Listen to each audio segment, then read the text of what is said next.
Oi, Léo, boa noite, tudo bem? E aí, professora, tudo bom? Boa noite. Tudo, boa noite, tá me ouvindo direitinho?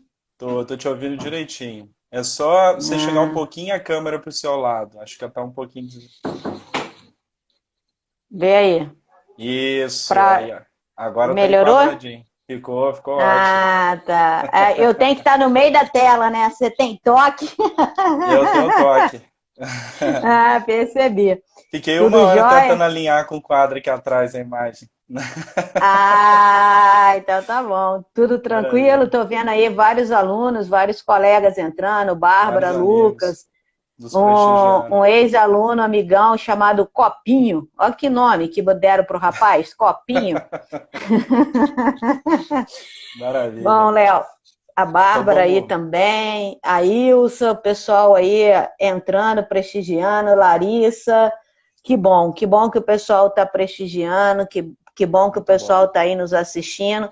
E no meio Estamos dessa coisa bem-vindos. tão chata, né, Léo, de pandemia, eu tenho percebido uma coisa muito interessante. Como as pessoas estão sendo solidárias na questão de você compartilhar conhecimento, né? Como as pessoas estão produzindo é, conhecimento, como as pessoas estão democratizando. Quero aproveitar e te parabenizar aí por essa iniciativa, pelo Obrigado. projeto Saber. Acho isso muito interessante, muito importante. Qualquer forma de multiplicação, de reverberação de conhecimento é fundamental. Então, você está de parabéns. Parabéns pela escolha do tema, obrigada pelo convite, me sinto lisonjeada, né? E acho muito importante a gente falar. Eu, na visão jurídica, auxiliada por você, que já está aí no finalzinho da sua faculdade, um excelente aluno, extremamente dedicado, e, sobretudo, em Obrigado. relação à sua experiência enquanto corretor, né, Léo? Porque a gente vai falar aqui da lei e você vai poder compartilhar aí com os colegas que nos assistem o que está acontecendo na prática, já que esse é o seu mundo, é isso que você vivencia lá na sua imobiliária, né? Então, o que está acontecendo, como é que as relações, as partes envolvidas nas relações locatícias, como é que elas estão se comportando diante disso, né? Então, muito bom Exatamente. que a gente possa estar trazendo aí para os nossos colegas essa questão. Então, você como anfitrião, como nosso aí mediador, a palavra é sua. Sim, a casa é nossa. A Bom, casa é nossa. primeiro queria agradecer imensamente para quem não conhece a professora Rosali. Ela é advogada, professora universitária e ela também é mestre em Direito, né? É mestre em Direito em Políticas Públicas e Formação Humana pela UERJ. E também leciona a disciplina Direito Imobiliário, né, professora, na Isso, faculdade. isso, Então eu a convidei exatamente. aqui, né, hoje, para a gente estar falando do tema, que é um tema muito pertinente. Eu, como corretor de imóveis, estou vivendo isso muito de perto. Vários questionamentos acerca dos contratos, as resilições, né, que a gente chama vulgarmente de rescisão, pessoas querendo rescindir o contrato. Então, hoje nós vamos trazer aqui algumas dúvidas, né, e falar um pouco a respeito dessas relações locatícias. Para começar, professor, Exatamente. eu separei aqui uma pergunta para gente, que, assim, antes da gente entrar no assunto, o que eu observo na minha prática do dia a dia como corretor de imóveis é que a pessoa ela fica naquele afã, né, naquela afobação para entrar no imóvel quando está alugando, e ela não dá muita importância para o contrato de locação escrito. Que a gente lá na imobiliária a Sim. gente faz sempre um contrato de locação e o laudo de vistoria imobiliária que acompanha o contrato para falar o estado em que o imóvel se encontra no momento da locação. Só que eu entrego o Uhum. contrato e o laudo de vistoria, eles saem muito rápido e voltam correndo. Então, assim, eu pergunto ainda para eles, você leu o contrato? Ah, nem li, eu estou sem tempo, não li tudo. Então, assim, eu queria saber, antes de mais nada, para a gente adentrar no assunto, qual que é a importância do contrato de locação para os inquilinos e para os proprietários? Bom, Léo, antes de responder a sua pergunta, eu queria agradecer aqui a participação dos dois professores amigos, professor João Paulo, Excelente. professor Wallace, né, meu amigo querido do curso de administração, mandar professor Carlos, que acabou de entrar, sempre nos prestigiando, Laís, boa noite, Ricardo Nascimento, são vários alunos aqui prestigiando, Catiúcia, que foi nossa aluna também, sempre nos prestigiando, é muito bom ver vocês aqui. Então, Léo, vamos lá. A importância do contrato de locação e o problema de uma falta de leitura atenta, que não é só pertinente ao contrato de locação, né, Léo? As pessoas têm o hábito de não fazer uma leitura daquilo que estão assinando. Isso é muito comum. E depois elas acabam reclamando ou tendo dúvidas, mas eu não sabia disso. E esse não saber é justamente porque não fez uma leitura atenta do contrato. Então, qualquer que seja o contrato, seja ele um contrato de locação, de prestação de serviços, seja um produto que você está adquirindo e tenha que assinar um contrato de garantia, seja o contrato que for, é muito importante que você faça uma leitura muito atenta. Por quê? Porque justamente nos contratos é que estão as bases daquela relação jurídica que está se constituindo ali no momento da assinatura do contrato. Então, por vezes, tem uma cláusula que diz assim, o locatário terá que pagar a multa referente a 3 aluguéis se ele rescindir o contrato, essa multa é proporcional. Aí, quando ele, por algum motivo que não seja transferência de trabalho, vai entregar o imóvel, a corretora ou o próprio locador diretamente cobra a multa, ele, não, mas eu não vi isso, não estava, enfim, mas estava presente no contrato. Então, é muito importante que a gente se acostume a fazer leituras daquilo que estamos assinando, porque aquilo que estamos assinando nos compromete, nos obriga nas cláusulas que ali estão expostas, tanto para o locatário como para o locador, né? Cabe lembrar que o contrato de locação, como a grande maioria dos contratos de direito civil, são contratos sinalagmáticos, ou seja, aqueles que impõem prestações e contraprestações equivalentes para ambas as partes. Então, você, ao deixar de realizar a leitura do contrato, você está fazendo um negócio no escuro, porque você não conhece ou não vai conhecer a fundo as regras daquele negócio jurídico que você está firmando com o locador ou com uma imobiliária.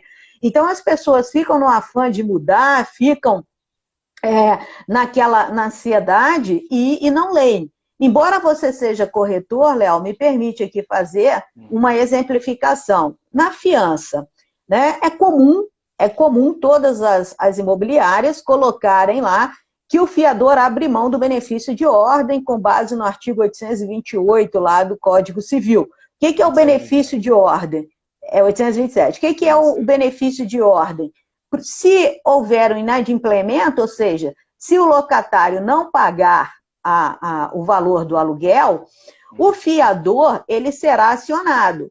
A lei garante a ele esse benefício de ordem, ou seja, ele só será acionado depois de esgotada todas as possibilidades de cobrança do locador. Agora, o que acontece? Quando ele assina um contrato dizendo que ele abre mão desse benefício que a lei dá a ele se coloca em pé de igualdade com o locatário, ou seja, o locador ele vai poder cobrar dos dois juntos, ou se ele quiser, ele pode nem precisa cobrar do locatário, ele pode cobrar direto do fiador, já que ele abriu mão do benefício que a lei concedia a ele de primeiro cobre o locatário e só depois o fiador. E por que ele faz isso? Porque provavelmente ele não lê, e como o Felipe colocou aqui, talvez desconheça a lei. Mas se você tem dúvidas sobre uma cláusula, pergunte o que quer dizer aquela cláusula. Já que o fiador abre mão. O que eu estou abrindo mão? Eu acho que eu tenho que saber daquilo que eu estou abrindo mão para que amanhã eu não seja surpreendido. Entendeu? É verdade. A gente vê muito isso acontecendo, até casos de próprios fiadores que chegam lá, já passou algum tempo, né, do contrato, e eles nem sabiam que eram fiadores mais, já tinham esquecido e já estava assinado, reconhecido firma, né, as assinaturas, quer dizer, vários problemas, né? Exatamente. Eu queria perguntar aqui também para você, professora, porque eu ouço muito na nossa prática diária, eu já ouvi de muitos clientes, principalmente dos inquilinos, dizendo que o contrato ele só visa ao lado do proprietário. E a gente sabe que não é bem assim, né? A lei do inquilinato traz diversas proteções também para o inquilino. Eu queria que você me exemplificasse umas principais proteções que você acha mais interessante falar. Tá. Bom, Léo, a Lei 8245 de 91, que é a lei do inquilinato, a lei das locações, né, são alguns apelidos que essa lei tem, ela surge justamente com o intuito de dar mais estabilidade às relações locatícias, evitando, sobretudo, a especulação, né? E ela trouxe tanto benefícios para o locador quanto para o locatário. Dizer que somente beneficia o locador, não é verdade. Vou te dar um exemplo.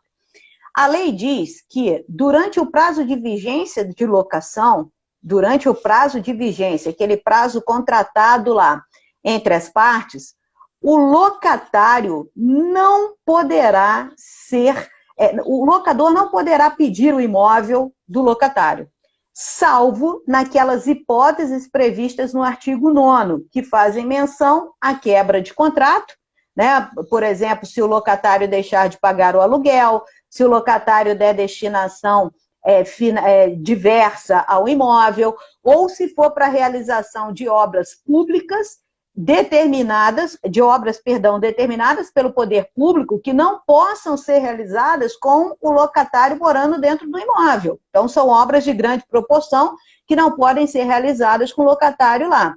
Então, as pessoas têm a falsa ideia de que, a qualquer momento, por exemplo, o locador chega e fala assim: eu preciso que você saia do meu imóvel porque a minha filha ou meu filho vai casar e vai morar no imóvel. Durante o período de locação, o locatário não pode ser incomodado. O locador não pode pedir o imóvel, salvo naquelas hipóteses do artigo 9º da lei, que eu elenquei algumas aqui. Então, as pessoas, aí se você fizer uma análise, você percebe que isso é uma garantia para o locatário. Ele não ser incomodado, ele não ser convidado a sair do imóvel durante o prazo de vigência. Outra coisa, durante a vigência da locação, não há falar em aumento real de aluguel. O que a gente tem anualmente é a reposição das perdas inflacionárias. Pelo índice, geralmente se usa o IGPM. Isso não é aumento de aluguel. E antes da 8245, era muito comum que você fizesse contratos curtinhos, 6 meses, aí cobrava R$1.000, e depois, quando você passou os 6 meses, o locador já queria cobrar R$1.500. E aí a lei surgiu justamente para fazer o quê?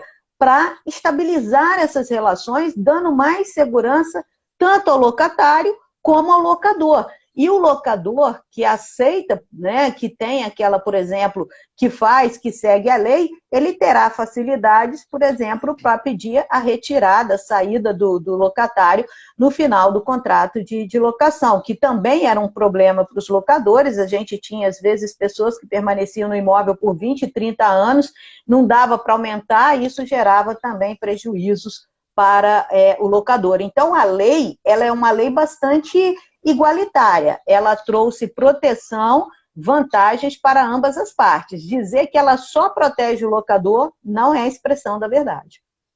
A gente também tem visto isso, inclusive assim, na imobiliária a gente aplica muito a lei do inquilinato, a gente protege o inquilino nesse sentido, tanto que já houve casos de locador, né? Locadores que queriam pedir o imóvel antes do prazo, e como os nossos contratos são de 30 meses, você não pode fazer denúncia vazia antes de fim desse prazo contratual, nem para uso próprio, nem essa questão toda. Para nada, exatamente. Então, assim, E a denúncia cheia, né, aquela que tem um motivo, só se for do artigo 9º da lei. Independente, né, Léo, de ser 30, de ser 12, de ser 24 meses. O artigo 4º da lei é claro em dizer que o locador não pode fazer a retomada do imóvel, salvo nas hipóteses do artigo 9º.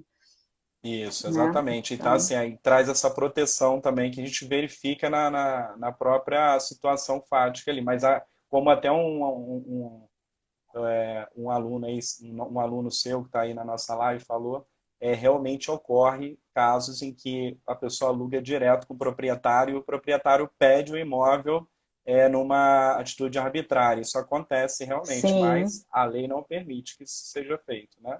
Exatamente. E isso é uma proteção para ambos, né? Uma segurança Sim. jurídica para ambos.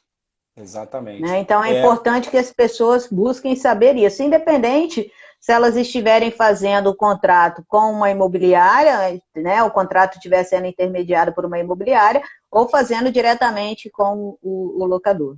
Exatamente, É que a lei importante isso. ela é una para tudo, né? Para todas as relações Exatamente, locativas, com certeza. É isso aí. residenciais e não residenciais. Vamos lá, professora, eu tenho uma Isso. outra pergunta aqui, que é uma pergunta que é relacionada a um problema que ocorre muito também nas relações de aluguel, que é referente um outro problema recorrente nas locações diz respeito aos consertos. Afinal de contas, quais reparos são de responsabilidade dos proprietários e quais são dos inquilinos? Isso dá muita dor de cabeça também. Sobre os Certo. reparos, os consertos que são feitos no imóvel. O que é de quem? Tá. Deixa eu só responder aqui, Léo, a pergunta do Gabriel. Ele Sim, está fica à perguntando se vontade. o que a gente está fazendo, está discutindo aqui, vale para aluguel de garagem. É importante dizer que o parágrafo único do artigo 1º da lei, ele vai trazer ali quais são os aluguéis que não são regidos pela 8245, Gabriel. E o espaço, as vagas autônomas de garagem não são regidas por essa lei. Então, caso você tenha alugado uma garagem, você vai se valer do Código Civil, tá bom? Léo, no caso das benfeitorias, né, isso aí gera muita confusão. A lei trata do direito de reembolso e de retenção até do aluguel em caso de realização de benfeitorias. Nós temos 3 tipos de benfeitorias, que são as benfeitorias úteis, as necessárias e as voluptuárias. Boa noite, professora Lúcia, aí também nos prestigiando. Então, veja bem, quais as benfeitorias necessárias? Por que elas têm esse nome? Porque elas são necessárias à própria preservação do imóvel. Elas precisam ser feitas sob pena de colocar a existência, a estrutura do imóvel em risco. Por exemplo, de repente você tem um problema nas sapatas, no alicerce da casa, naquilo que segura a casa. É preciso fazer um reparo urgente sobre pena da casa cair, da casa ruir. Então, o que acontece? Nesse caso das benfeitorias necessárias, a lei diz que elas poderão ser feitas independentemente de prévia autorização do locador. E elas geram para o locatário o direito de ser restituído do valor gasto, tá certo?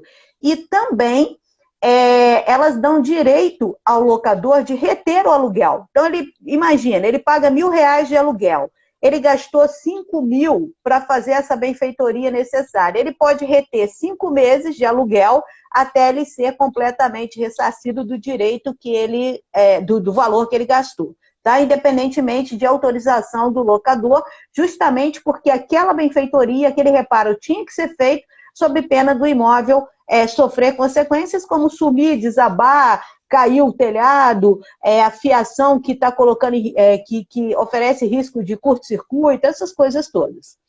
A gente tem as benfeitorias úteis, que são aquelas que não são necessárias para preservar o imóvel, mas elas melhoram a utilização do imóvel. Vou te dar um exemplo. Imagina que você more com a sua avó, uma pessoa idosa, e o piso do box, do banheiro da casa, não é antideslizante. E você quer colocar no banheiro um piso antideslizante para evitar o quê? Para evitar que a pessoa tenha queda, não só a sua avó, como qualquer outra pessoa. Isso seria necessário para preservar o imóvel? Não. Mas isso melhora a utilização do imóvel? Sim, a partir do momento que você coloca um piso antiderrapante que vai evitar possíveis quedas ou dificultar quedas no banheiro. Essas benfeitorias também geram direito de reembolso para o locatário. Porém, elas não geram o direito de retenção. Ele não pode reter o aluguel para ser ressarcido do que gastou, salvo, exceto, se o locador tiver autorizado previamente a realização dessas benfeitorias. E a gente tem, por fim, as benfeitorias voluptuárias, que são aquelas meramente para embelezamento do imóvel. Por exemplo, você quer fazer um jardim de inverno porque é moda, você quer colocar uma piscina, você quer fazer uma churrasqueira, né? essas benfeitorias, elas não geram direito de retenção, nem muito. Por quê? Porque não geram o direito de restituição. O locatário não tem o direito de ser ressarcido. Agora, Léo, é importante dizer o seguinte, isso que eu estou te falando é o que está previsto a partir do artigo 35 da lei, tá? Então, isso é o que diz a lei. Mas a lei vai dizer que esses artigos serão aplicados se o contrato não falar ao contrário.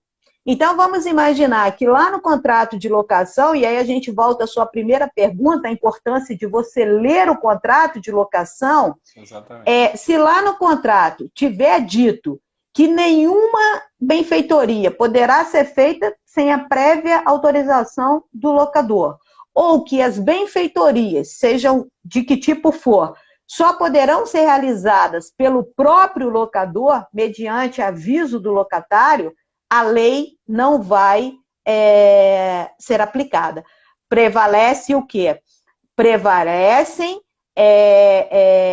a disposição contratual, a vontade das partes. Então, se o contrato não falar nada de benfeitoria, aplica-se a lei nesses termos que eu te expliquei. Agora, se o contrato falar de forma contrária, fizer menção a como serão feitas as benfeitorias, se vai ter ressarcimento, se não vai, prevalece o contrato. Daí a importância da gente ler o contrato e saber as regras que estão sendo estabelecidas. Aqui, acho até pertinente aqui, a Kênia faz uma pergunta, e quando o inquilino quer pintar a casa porque ele já está no imóvel há bastante tempo, qualquer alteração necessita de prévia autorização do locador. Imagina, Kênia, que a casa seja branca e você quer pintar de rosa porque você acha que rosa é a cor da Barbie e você quer a casa rosa. Beleza, você vai pedir prévia autorização para o seu locador ou para a imobiliária. Se não houver essa autorização e mesmo assim você pintar a casa, quando você devolver, você tem que devolver no estado que você alugou. Ou seja, você vai ter que pintar de novo a parede de branco, porque é a cor que o locador quer. Isso aí. Respondido, Léo? Respondido.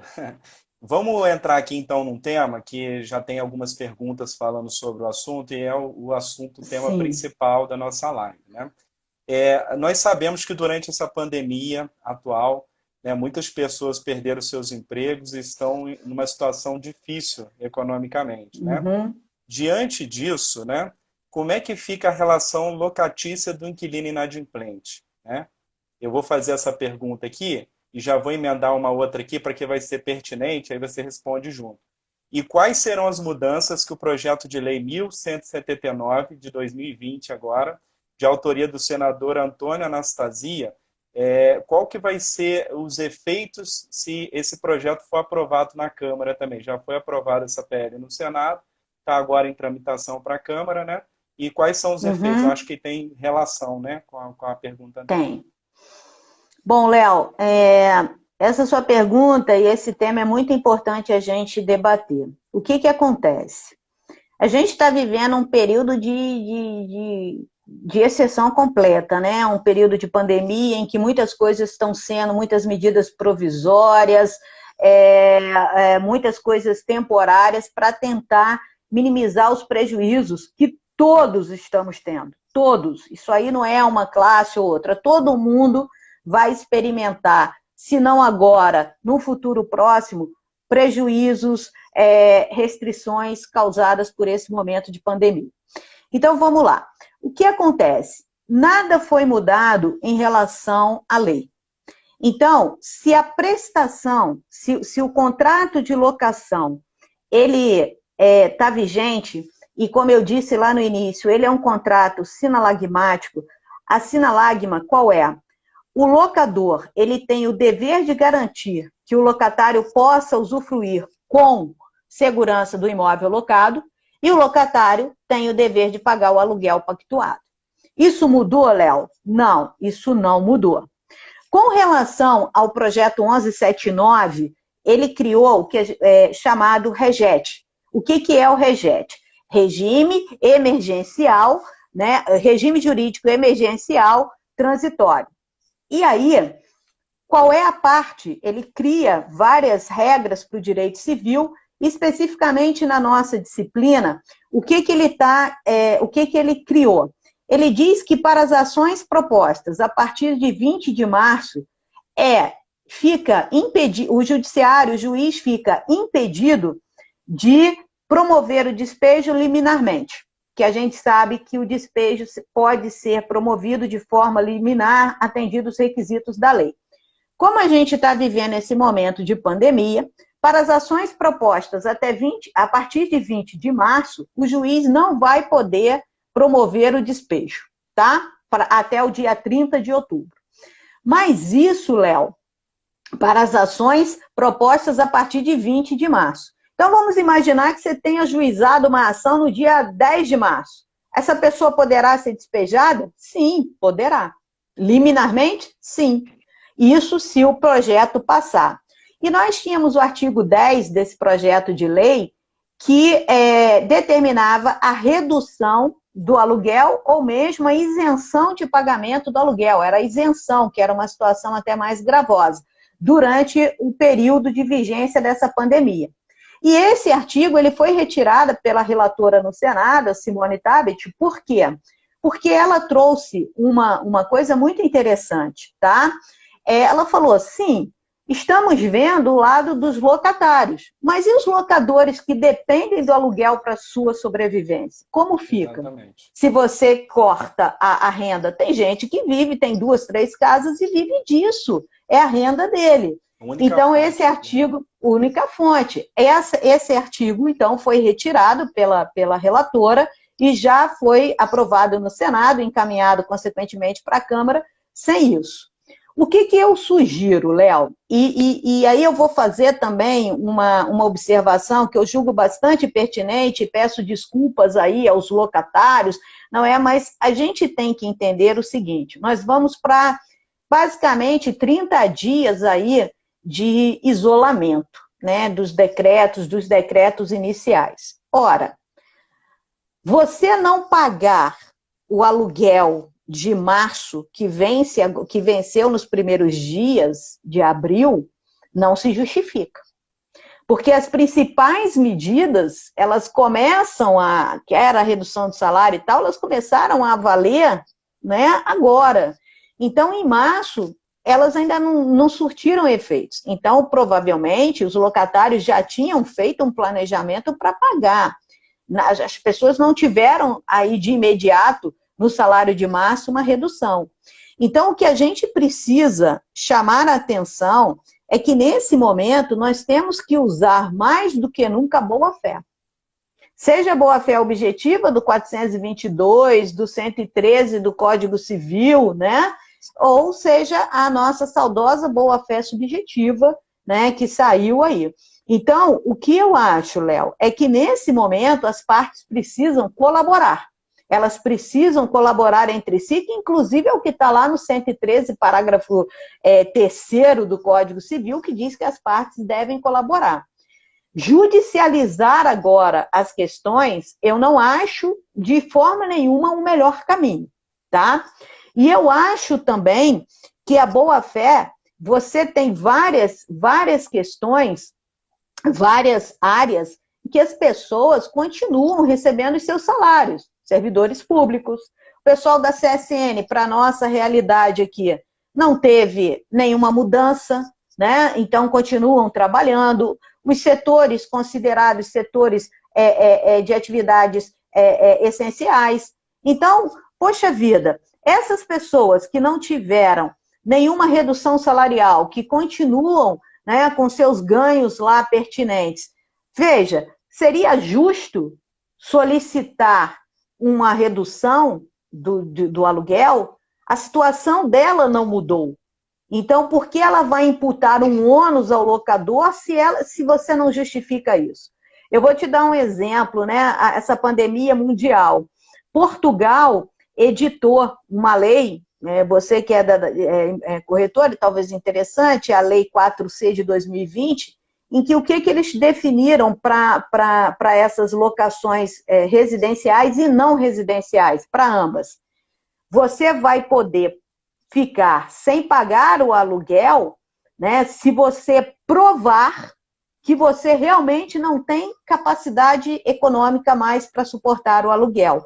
E desde que essa parada ou essa redução não comprometa a renda, não ultrapasse 20% dos ganhos do locador, da renda de subsistência do locador. Justamente porque precisa se pensar na subsistência do locador. É uma relação dupla, em que ambos precisam. O locatário do imóvel e o locador da renda. Então, Portugal tomou isso. E aí você vai pagar, quando for finalizado, né, chegar ao fim do estado emergencial, quando se exaurir o decreto de calamidade pública, os locatários poderão diluir em até 12 meses os aluguéis ou as reduções que foram feitas durante o período emergencial. Então, ele vai pagar o aluguel normalmente, mais um 12º da dívida.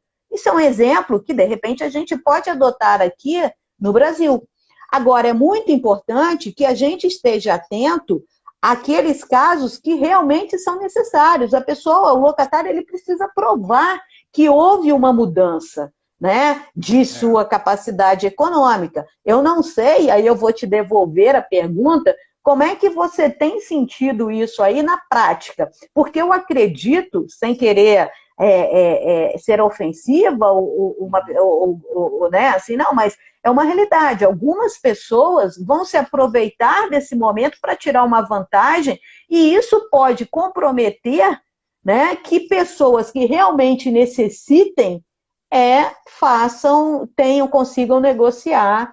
Enfim, isso pode trazer prejuízos, daí a importância da boa-fé. Isso que eu Agora, o que você tem sentindo lá então, na sua imobiliária? O que acontece? Há realmente muitas pessoas que realmente estão passando por momentos difíceis, né? Um momento de crise, tem gente que perdeu o emprego, infelizmente, né? Acontece. Sim. Outros estão com seus empregos, são pessoas que trabalham em CSN, trabalham em outros lugares, conseguiram manter essa atividade. Agora, o que você falou é fundamental, até porque o projeto de lei também prevê isso, essa questão da isenção até do aluguel, que era um artigo polêmico, né, dessa lei, que foi retirado Sim. posteriormente, ele dizia com relação às pessoas que realmente perderam sua renda. Né, isso é importante dizer. Então, assim, o momento agora, eu creio que seja um momento de negociação, mas é o que você falou, é uma negociação dentro da boa-fé.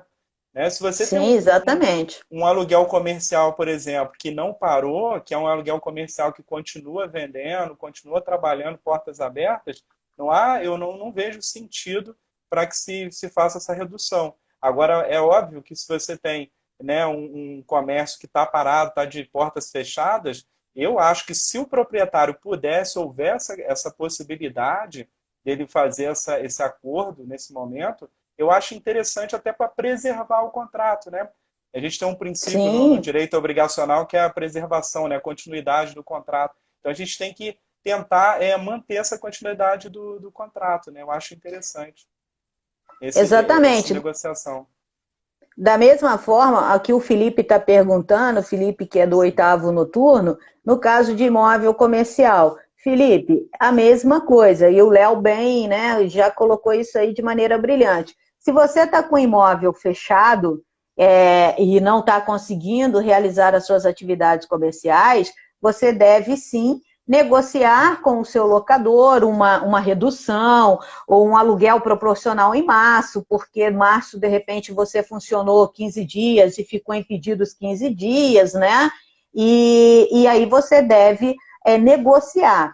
A lei hoje, a situação hoje, não houve nenhuma mudança. Não há nenhuma mudança imposta por MP ou por lei que tenha sido aprovada. Então, nós estamos com a vigência inalterada da 8245, o que nos leva a buscar qual meio? E é o meio que eu, particularmente, não sei se o Léo concorda com a minha ideia, é que é o momento ideal para as negociações feitas dentro da boa-fé, sem você entrar na negociação já Sim. pensando em levar uma vantagem. É preciso transparência, é preciso honestidade, é preciso solidariedade entre as partes para que se encontre um caminho. Seja uma redução do aluguel, seja você jogar isso como uma obrigação futura. Olha, tudo bem, você não me paga o aluguel de abril agora, mas você vai me pagar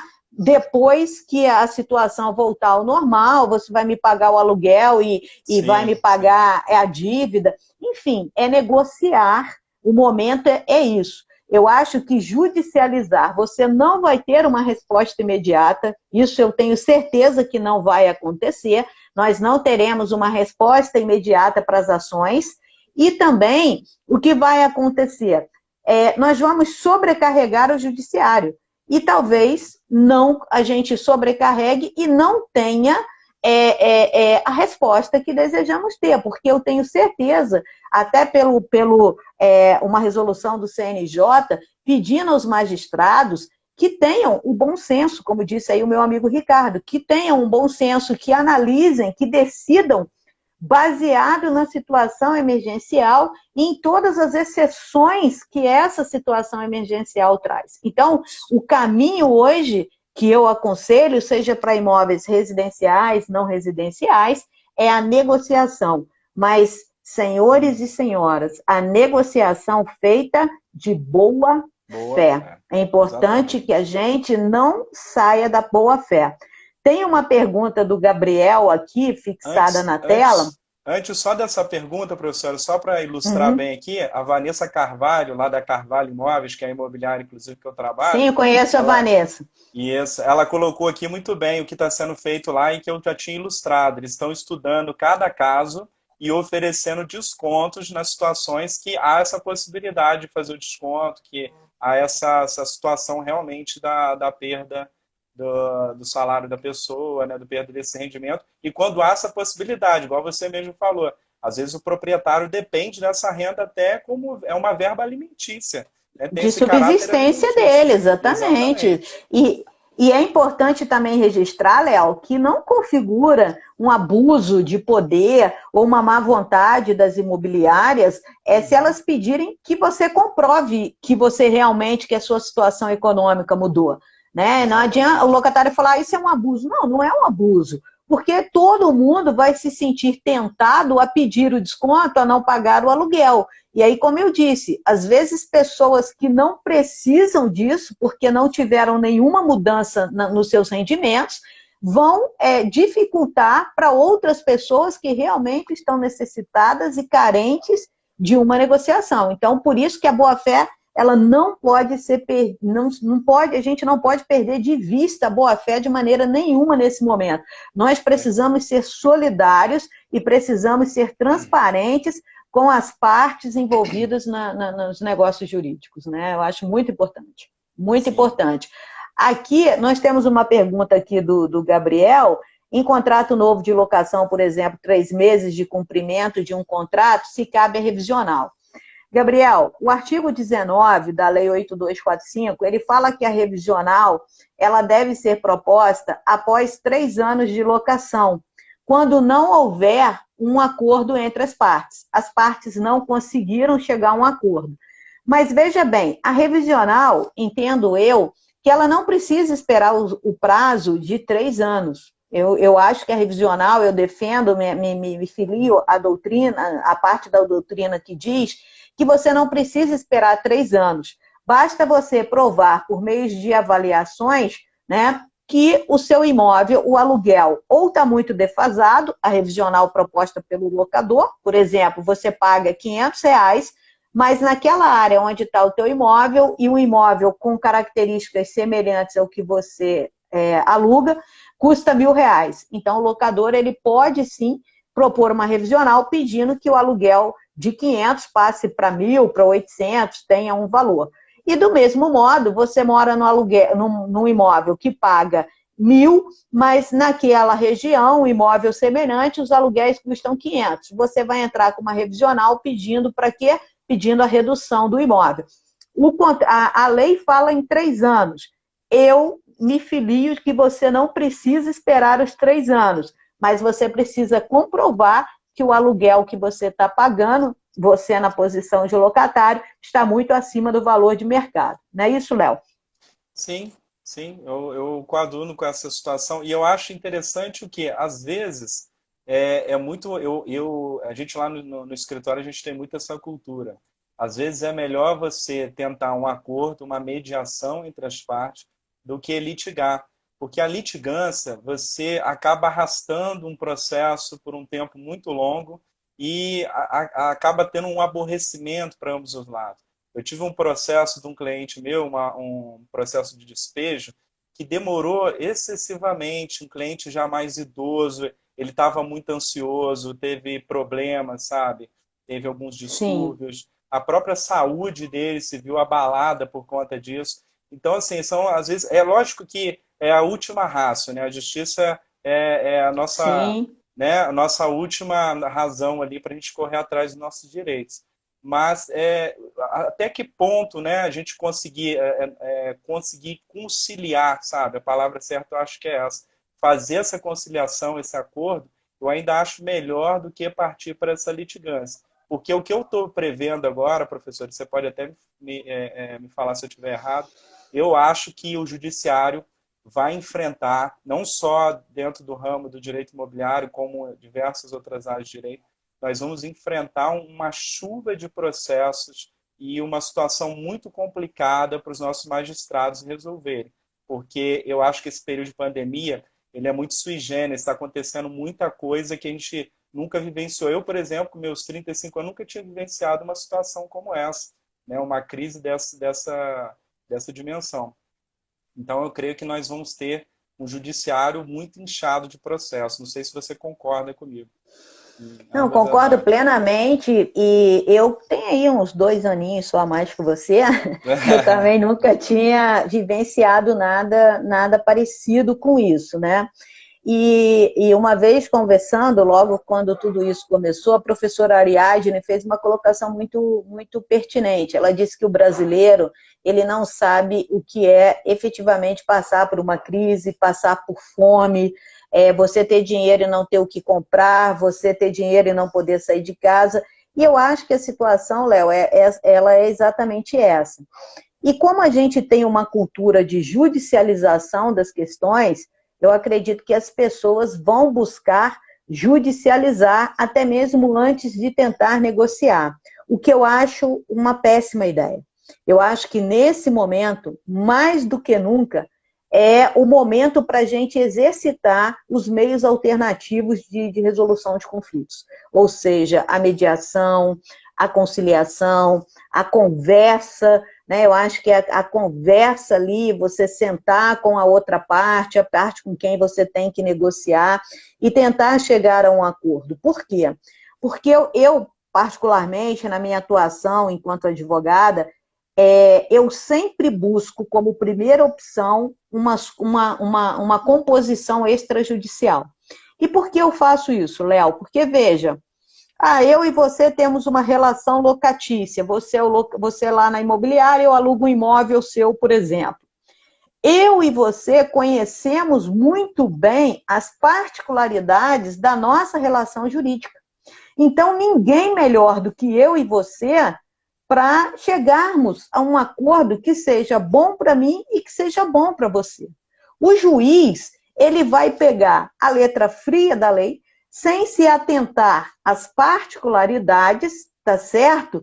E vai aplicar a letra da lei, na maioria das vezes. Óbvio que a gente tem juízes que são mais principiológicos, a gente tem isso, mas a grande maioria vai fazer isso. E então, quando você aplica a letra fria da lei, você impede que talvez danos mais gravosos sejam causados para uma das partes. Então, acho que esse é o momento da gente voltar a exercitar o nosso poder de diálogo, Léo, que anda meio esquecido.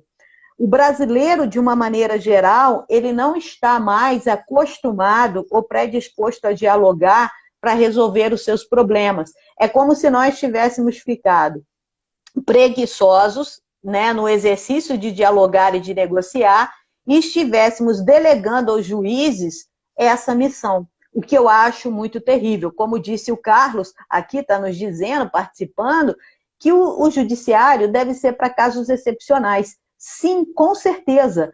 Vamos levar ao judiciário aquilo que nós não fomos capazes de resolver. E nas questões locatícias, isso é de suma importância. Isso é de suma importância que a gente negocie, seja com o locador, seja com a imobiliária, mas sempre, e nesse momento, mais do que nunca, de maneira honesta, porque eu vou usar um termo, nós teremos aproveitadores, que alguns chamam de vigaristas, na época da minha mãe, nossa, ele é um vigarista, pessoas que vão querer se aproveitar desse momento para tirar alguma vantagem. E eu acho que a gente já está tão sofrido e tão castigado pelo corona que a gente não precisa disso. Pelo contrário, a gente deve evitar esse tipo de coisa. A gente deve evitar causar prejuízo a um terceiro em benefício próprio. Nós vamos ter que exercitar muito a nossa solidariedade e o campo jurídico não está fora disso, Léo. Não está fora mesmo. Então, assim, você, enquanto corretor, se analisar caso a caso, pedir a comprovação de que realmente houve uma alteração, para que vocês possam ajudar a quem de fato tá precisando. O meu sócio, né, o Marcelo Pena, ele me disse que ele mora em Piraí, e ele me disse que algumas pessoas estão esperando receber esse auxílio emergencial para comprar televisão, trocar o celular. Então, eu acho que a ficha ainda não caiu totalmente. Exatamente. Então, de repente, essa pessoa que recebe um auxílio emergencial, que poderia utilizá-lo para pagar um aluguel, ela vai chegar para você e vai dizer, poxa, mas eu não tenho dinheiro. E aí ela vai pegar esse auxílio emergencial e, de repente, vai comprar uma televisão, uma máquina, vai trocar um celular. Isso é se afastar da boa-fé. Entendeu, Léo? Então, eu acho que a gente precisa ter o bom senso. E, com certeza, vocês, né, e todos os meus clientes de imobiliárias, as pessoas que eu conheço, vocês terão um grande trabalho e uma grande missão de realmente analisar caso a caso e ver o que é possível. Frisando que nada mudou em relação aos contratos locatícios e que se o projeto de lei 1179 passar como está, a única coisa que ele vai autorizar que ele vai proibir é o despejo para as ações propostas a partir de 20 de março até o dia 30 de outubro. Apenas isso. Boa noite, Marcelo, nosso professor querido, amigo querido. Nosso professor Viking. Viking, e aí mandando muito bem em umas lives maravilhosas também. Maravilhosa, estou assistindo. Professora, nós estamos caminhando aqui para o final da live. Já, a gente não pode descuidar aqui do horário, agora eu estou alerta com isso para não cortar, né? Mas eu queria o seguinte, eu queria que você, nesse momento agora, você desse as suas recomendações finais, né, a respeito do tema. E eu queria também, que eu acho muito importante, como esse projeto Saber, para que a gente amplie a nossa sabedoria de diversas áreas, eu queria que você desse o seu recado final e desse também dicas culturais, de leitura, uma série, um filme. Eu deixo aberto aqui para você fazer essas dicas também. Bom, a minha recomendação final, usar a boa-fé. Buscar negociar quem realmente precisa, para que você não impeça que outras negociações para pessoas que realmente estão necessitadas, que essas pessoas fiquem impedidas de negociar. Então, use a boa-fé, use a solidariedade e tenham em mente que todos nós, de uma maneira ou de outra, estamos sofrendo, estamos tendo prejuízo. Então, não é momento para a gente buscar vantagens, é momento para a gente ser solidário. Eu acho que isso é importante, nas relações locatícias, em qualquer outra relação jurídica. E não judicializar, só judicializar excepcionalmente. Tá certo, Léo? Tentar realmente voltar a exercitar o seu poder de negociação, de autogerenciamento da sua vida, que inclui as suas relações jurídicas. Não delegue isso aos juízes, principalmente nesse momento. E com relação ao projeto Saber, a leitura, eu acho muito pertinente a leitura de um livro chamado O que é a Justiça, do Michael Sandel, que está até ali na minha prateleira. Esse livro é sensacional. Aproveitem a quarentena e façam a leitura desse livro. O que é a Justiça, do Michael Sandel, é de um curso que ele dava, um curso de férias que ele dava na faculdade de Harvard. Mas é uma leitura maravilhosa em que ele vai nos colocar diversas situações ligadas a algum desastre natural ou situações e vai te perguntar o que você faria. Então, assim, eu acho muito, muito pertinente a leitura desse livro. Se possível agora, se não, em qualquer momento que você faça. E também Sociedade Líquida, do Zygmunt Bauman. Né? Essa série líquida do Bauman é muito pertinente a esse momento e ao que a nossa sociedade está vivenciando, não só em razão da pandemia, mas que a gente já vivencia em relação, Léo, à evolução tecnológica. O uso da tecnologia é maravilhoso, é sensacional, mas eu percebo cada dia que ele tem afastado mais as pessoas. As pessoas estão vivendo dentro de uma bolha tecnológica isoladas, né? E aí a gente começa a ficar imperito em determinadas coisas que eu acho fundamental para a vida do ser humano. Solidariedade, respeito, se colocar no lugar do próximo, entre outras coisas. Então, essas seriam as minhas recomendações. O que é a Justiça, do Michael Sandel, e a série, qualquer deles, Amor Líquido, mas principalmente Sociedade Líquida, do Bauman, que é maravilhosa. Eu acho muito, muito interessante essas leituras. Eu tenho uma indicação para fazer aqui também, professora, sobre a lei do inquilinato, tudo. Eu vou indicar esse livro aqui, ó. Não sei se vocês estão conseguindo ver, do Cível Capanema, que é um autor que eu gosto muito, tá vendo aqui a capa dele? Vou indicar para vocês que é um livro muito bom, que é artigo por artigo da lei do inquilinato comentada, comentando as ações também. Muito interessante o livro. O Capanema, ele é referência em direito imobiliário, ex-desembargador, né, do TJ, ele é muito bom. E também, já que agora vamos fazer assim, uma indicação jurídica, o site Migalhas, que é um site maravilhoso, ele criou uma página, né, dentro do seu site, uma subpágina, enfim, que seja, com vários artigos que estão sendo produzidos nessa época de Covid. E lá nós temos 3 ou 4 artigos, Léo, falando sobre relações do inquilinato, sobre relações locatícias. E aí eu já deixo aqui um convite para você e para todos que nos assistiram, da gente falar, porque o tempo é curto, a gente não consegue abarcar tudo, mas as locações em shopping center. Porque essas locações, elas têm uma série de particularidades. Né? Eu costumo dizer que você alugar um espaço dentro de um shopping center é para quem realmente já é profissional, quem já tem, porque quem é amador, alugar dentro do shopping center é uma coisa muito arriscada pela onerosidade, pelas obrigações. Sim. Então, a gente tem uma discussão aí bastante grande que está se seguindo no seguinte: os lojistas devem ou não pagar aluguel dentro do shopping center, considerando que não estão podendo funcionar?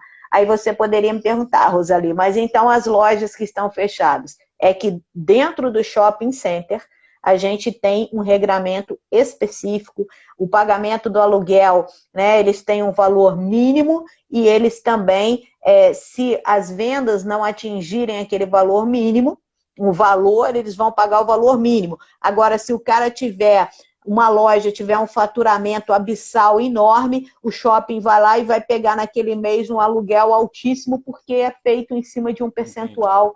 O aluguel é cobrado em cima do percentual do faturamento, isso dá direito ao shopping de fiscalizar a contabilidade. Então, é uma discussão muito bacana em que a gente pode, de repente, fazer isso aqui, porque explicar como são as locações dentro de shopping center, que tem um regramento próprio, e debater essa questão que está dividindo opiniões aí dos juristas, dos especialistas. Shopping fechado, lojista paga ou não paga? Deveria pagar ou não deveria pagar? Porque aí é uma questão de você transferir o risco, de quem é o risco pelo shopping estar fechado. Quem deve assumir esse risco? É o empreendedor, é o administrador do shopping ou são as lojas? Então, é uma discussão que eu acho bastante interessante a gente fazer aqui. Fica aí como sugestão para você pensar numa próxima live. Tá? Eu queria, nosso tempo está acabando, eu queria agradecer Sim. imensamente. Esse papo foi maravilhoso. Eu sabia que não seria diferente, porque eu sei que o seu conhecimento é vasto. É uma professora queridíssima na instituição. Acho que é uma das mais queridas, está ali no hall das mais queridas. Falo por mim e pelos amigos próximos. Queria agradecer imensamente a você, queria agradecer a todos que participaram. Foi uma conversa muito produtiva. E queria já deixar aqui um convite para você, professor, e para as pessoas que estão nos assistindo, que amanhã nós vamos falar sobre solidariedade e empatia. Uma conversa muito agradável com o Rafael Boyer, que ele vai falar sobre o instituto dele, Brincadeira de Criança. Ele tem um instituto que ele está arrecadando cestas básicas, né? Distribuindo chocolates, caixas de bombons para as crianças, e eu acho que são exemplos desses que nós precisamos, né, na nossa vida. Com certeza, nesse momento de coisa, precisamos sim. Eu estarei presente na sua live. De novo, Léo, agradeço muito o convite. Estou à disposição. Tem aluno perguntando aí, vamos falar sobre alocação em shopping center? Vamos sim, a gente está aqui para discutir, para tentar compartilhar o nosso conhecimento. Parabéns pelo projeto, Léo. Sempre, né? Vamos sempre multiplicar, compartilhar, fornecer gratuitamente conhecimento, porque somente através do conhecimento, da educação, é que a gente vai mudar o mundo. Né? Não é através de política, não é através de nada, é através da educação que nos permite ter consciência, que nos permite entender os valores que realmente são importantes e necessários para mudar o mundo. Então, assim, parabéns pelo projeto, parabéns aí pelo seu trabalho na Carvalho, parabéns a toda a equipe e conte assim comigo sempre que precisar, muito grata mesmo, agradeço a todos os alunos, ex-alunos, professores, Fernandinha entrou aqui, beijo, Fê, agradeço a todo mundo que nos prestigiou e também já deixo aqui o convite, a gente vai ter a live agora do professor Carlos, que vai estar com um procurador, então assim, não deixem, saiam daqui e já entrem direto lá, porque também vai ser uma live, um papo muito bacana. Tô indo para lá, tô saindo aqui, já tô entrando lá, imediatamente. Tá. Léo, muito, muito obrigada. Obrigada aí pelo convite, tá certo? Interessante dizer que essa live vai ficar disponível, né, Léo? Acho que isso é importante de ser dito. No Facebook, lá, nossa página, né? Projeto Para Saber, e também no YouTube, depois eu disponibilizo o link no próprio Instagram aqui. Tá bom? Professora, nós vamos cair. Ótimo. Um abração. Um beijo, Léo. Obrigado. Um beijo a todos e vamos todos correndo para a live do Carlos. Do Carlos, agora. Vamos aprender. Isso. Um abraço. Isso. Beijo. Obrigada, Léo. Tchau. Tchau, tchau.